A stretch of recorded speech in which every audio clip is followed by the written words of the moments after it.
Jaunas verslas. Vis dėlto yra nemažai ir projektų, ir įvairių iniciatyvų, kurios skatina tą verslumą. Arnai, kaip vertinat apskritai, kas tai yra jaunas verslininkas? Ar tai yra ekonomikos bakalauras, kuris baigęs, ar gal net nebaigęs, kuris jau kūrė įmonę, ar vis dėlto jis turėtų praeiti tam tikrą inkubacinį periodą, aš turiu menį galvoje inkubacinį periodą, ir tik tada imti savo verslą? Apskritai, norint pradėti nuo savo verslą, aš kaip sakau, reikia pradėti nuo savo verslą tada, kada negali jo nepradėti. Ir nėra jokių būdų sąlyga baigęs mokslus ar nebaigęs mokslus, nes aš manau, kad ne šitoj vietoje yra didžiausia spraga. O kur?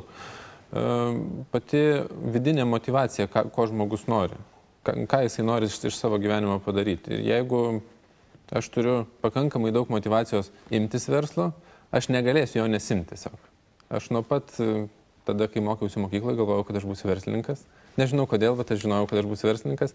Ir nepaisant to, kiek aš įsidarbindavau įmoniai ir įgydavau patirties, įsijungdavo toks skaičiavimas atgalinė tvarka, kad aš išeisiu iš tos įmonės. Aš jausdavau iš karto, kad aš laukiu, kada aš išeisiu iš tos įmonės. Bet kokiu atveju, norint įkurti verslą, reikia kažkokios patirties. Negalima tiesiog idėja. Lietuvoje yra, ypač jaunimas, pervertina tiesiog idėjos vertę, kad aš turiu idėją ir iš to gausis verslas. Reikia turėti su ta idėja ir patirties toj srity, kažkiek tai, ir, aišku, turėti motyvacijos. Arnai, jauno verslininko stereotipas. Daro viską, dirba po 14 valandų, 16 valandų per parą, nuo dėžių nešiojimo iki popierių pildymo, bet pelno neturi iš ko pragyventi ir netrukus perdega. Ar realus toksai modelis? Beveik taip, nesutikčiau tik su pabaiga, nes pati pradžia taip ir būna. Dirbi tikrai 14, kartais ir 16 valandų, kartais ir savaitgalį. Ir tikrai darai viską nuo iki, kadangi nesugebi susiplanuoti, sudeleguoti darbų ir susidėlioti viską. Ne?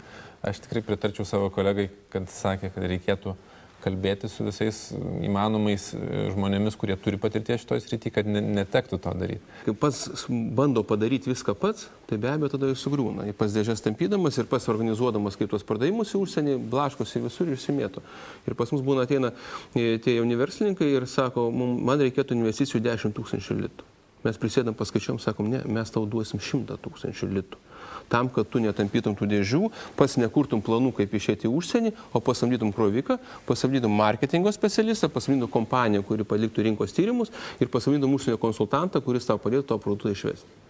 Tai va tam tikras irgi toks sprendimas. O kur veikimas, tai be abejo, pavyzdžiui, didžiulis privalumas, kai žmonės išvažiuoja jaunimas į užsienį pasimokyti, ir padirbėti, čia ta skaudi mūsų tema, bet tu matai, kaip iš karto plečiasi jų akiratis. Nes jeigu tu gyveni aplinkoje, tai aišku, čia ir pamatai, ko trūksta, ką būtų galima rinkai pateikti. Tai vadinasi logiškai, kad tu čia ir pradedi veikti. Jeigu tu išvažiuoji į Londoną, į Prancūziją, tu pamatai skirtumus kultūrinis, kas ten jau daroma, pas mus nedaroma, arba kas pas mus daroma, ten nedaroma. Ir va tada tau atsiranda jau galimybė atrastų nišų.